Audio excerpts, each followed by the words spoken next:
ഈ മഹനീയമായ സംരംഭത്തിൽ പങ്കാളിയാകാൻ കഴിഞ്ഞതിൻ്റെ സന്തോഷം ഞാൻ പങ്കുവയ്ക്കുകയാണ്.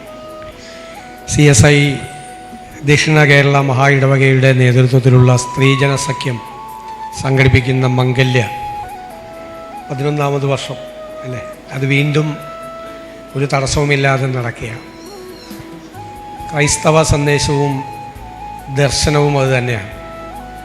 എല്ലാവരെയും ചേർത്ത് നിർത്തുക, സ്നേഹത്തിൻ്റെ, കാരുണ്യത്തിൻ്റെ സ്പർശം എല്ലാവർക്കും ഉണ്ടാക്കി കൊടുക്കുക, മറ്റുള്ളവരെ സ്നേഹിക്കാനും അവരുടെ സങ്കടങ്ങളിൽ പങ്കാളികളാകാനും അവരുടെ ജീവിതത്തിലേക്ക് കടന്നു ചെല്ലാനുമാണ് നമ്മൾ ഓരോരുത്തരും ചെയ്യേണ്ടത് എന്നുള്ള മഹനീയമായ ക്രൈസ്തവ ദർശനമാണ് ഇവിടെ ഇന്ന് യാഥാർത്ഥ്യമാക്കുന്നത്. ഇതൊരു വലിയ സംരംഭമാണ്. ഇന്ന് കേരളത്തിലുടനീളം ഇത് മാതൃകയാക്കി ഇതുപോലുള്ള സംരംഭങ്ങൾ സംസ്ഥാനത്തുടനീളം ഉണ്ടാകേണ്ടതാണ്. അതിനുള്ള വലിയൊരു മാതൃകയാണ് ഈ സ്ത്രീജന സഖ്യത്തിൻ്റെ മംഗല്യ പരിപാടിയിലൂടെ പുറത്തു വരുന്നത്.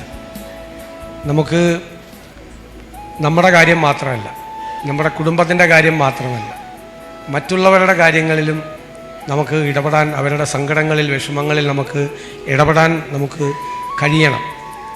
അപ്പോഴാണ് യഥാർത്ഥ ക്രൈസ്തവ വിശ്വാസിയാണ് എന്ന് നമുക്ക് അവകാശപ്പെടാൻ കഴിയുകയുള്ളൂ. ആത്മവിശ്വാസം കൊടുക്കണം മറ്റുള്ളവർക്ക്. എന്താണ് വേദപുസ്തകത്തിൽ പറയുന്നത്?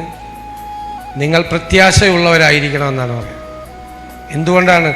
എല്ലാ പ്രതിസന്ധികളിലും തളർച്ചകളിലൊന്നും ഉണ്ടാകാതെ അതിനെ മറികടക്കാൻ നമുക്കൊരു ആത്മവിശ്വാസം വേണം. ആ ആത്മവിശ്വാസം എന്ന് പറയുന്നത് ഈ പ്രത്യാശയാണ്, ജീവിതത്തെക്കുറിച്ചുള്ള പ്രത്യാശയാണ്. എന്തുകൊണ്ടാണ് നിങ്ങൾ പ്രത്യാശയുള്ളവരായിരിക്കണമെന്ന് പറയുന്നത്? നിങ്ങൾക്ക് വാഗ്ദാനം ചെയ്തിരിക്കുന്നവൻ അവ കരുത്തുള്ളതാണ്. വിശ്വാസം, ആ വിശ്വാസമാണ്, അതാണ് നമ്മളെ കരുത്തുറ്റതാക്കുന്നത്. ആ ആത്മവിശ്വാസം ജീവിതത്തിലുടനീളം ഉണ്ടാകട്ടെ. എല്ലാ നവദമ്പതികളെയും ഞാൻ കേരള സർക്കാരിൻ്റെ മംഗളാശംസകൾ ഞാൻ നിങ്ങളെ പ്രത്യേകമായി അറിയിക്കുകയാണ്. സർക്കാരും നിങ്ങളോടൊപ്പം ഉണ്ടാവും, എല്ലാവരോടും, എല്ലാ സാധാരണക്കാരോടും, പാർശ്വവൽക്കപ്പെട്ടിരിക്കുന്നവരുടെ കൂടെ, സങ്കടങ്ങൾ അനുഭവിക്കുന്നവരുടെ കൂടെ ഞങ്ങളുമുണ്ടാകും.